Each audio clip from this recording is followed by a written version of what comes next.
इनके परिवा जी के बुध में से कोई राहु या केतु वगैरह तो नहीं गोचर कर रहे? देखें जरा, कहाँ है इनके बुध? इनके बुध तो लिब्रा में है ना। केतु तो यहाँ गोचर कर रहे हैं और राहु तो तृतीय में गोचर कर रहे हैं इनके।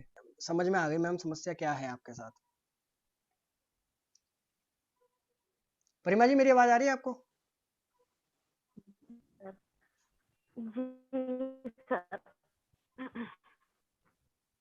देखो मैं बताऊं आपको आपके साथ ये क्यों हो रहा है ऐसा? नहीं, नहीं आ रही है।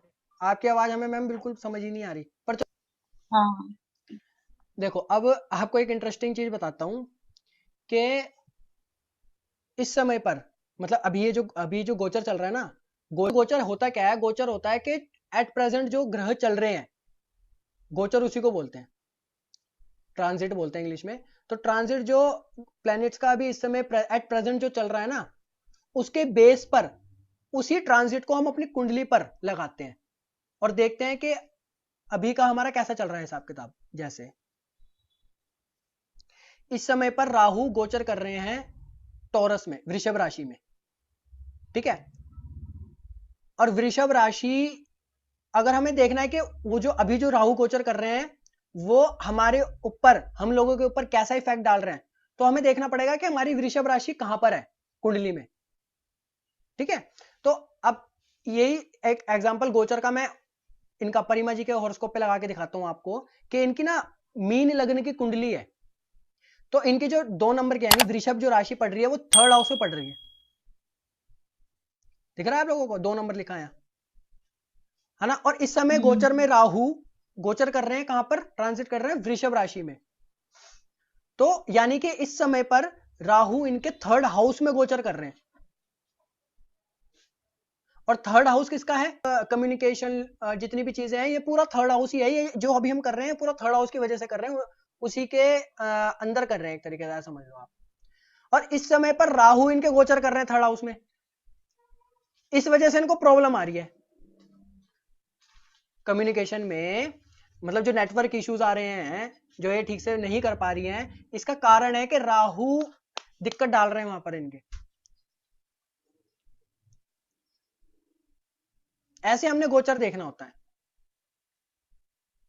और अगर मान लो यही राहु गोचर भी कर रहे हैं थर्ड हाउस में, और यही इस अगर दशा में भी आ गए, एक्टिव हो गए, तो फिर डबल इफेक्ट डालेंगे राहु। उनके पास ना पावर बढ़ जाएगी। मतलब जैसे दशा देख लेते हैं इनकी, जैसे मैं बता देता हूँ। अभी राहु का संबंध आएगा इनका प्राण दशा में कब? 28 को, 28:03 ये देख रहे हो टाइम, दोपहर में, और ये चलेगा 7:56 PM तक।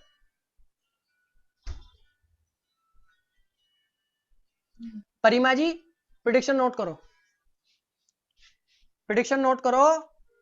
28 तारीख को अगर आपका ये चार्ट बिल्कुल एक्यूरेट है, मतलब टाइम में हल्की सी भी हेर फेर नहीं है, तो 28 तारीख को आपके जो कम्युनिकेशन डिवाइस है ना, फोन है जैसे, है ना, या कंप्यूटर पे अगर आप कर रहे हो कुछ भी काम, कंप्यूटर भी चलाते हो आप, यूज करते हो, उसमें कुछ ना कुछ इश्यूज आएंगे। हो सकता है आपको रिपेयर तक कराना पड़े उसको, इतने इश्यूज आ जाएं। हो सकता है उस दिन आप ना परेशान रहोगे कम्युनिकेशन डिवाइस से। प्रॉपर प्रिडिक्शन लिख लो ये, और फिर मेरे को बताना अगर ये थोड़ा बहुत भी आगे पीछे हुआ इवेंट, मान लो ये 1 दिन पहले हो गया, 2 दिन पहले हो गया, ये 1 दिन बाद 2 दिन बाद हो गया, उस हिसाब से फिर हम आपका टाइम, बढ़ते टाइम रेक्टिफिकेशन कर देंगे। बट अभी के लिए आप ये 28 तारीख नोट कर लो। आपको ना कहीं वो इश्यूज देते रहेंगे, कुछ ना कुछ थोड़ा मोड़ा। और आपके कम्युनिकेशन डिवाइस में जब जब वो दशाएं आएंगी, तो तब आपके फोन में या कुछ भी वहां पर दिक्कत आएगी। और अगर उसी टाइम पर बुध भी इफेक्ट हो गए, राहु के साथ साथ बुध भी इफेक्ट हो गए, तो आपका फोन पक्का ही टूटना है फिर तो। हम ये भी बता सकते हैं किस इंसान का कब फोन टूटेगा, कब उसके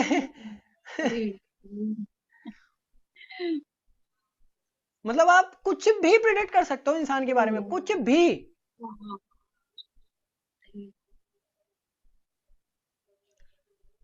ठीक है, मैंने ये चीज क्यों आप लोगों को देख बताई, क्योंकि ना ये इश्यूज ना अगर एक दिन होता 2 दिन होता तो समझ में आ रही थी, पर आज तीसरे दिन लगातार परिमा जी को इश्यूज आ रहे हैं नेटवर्क से रिलेटेड।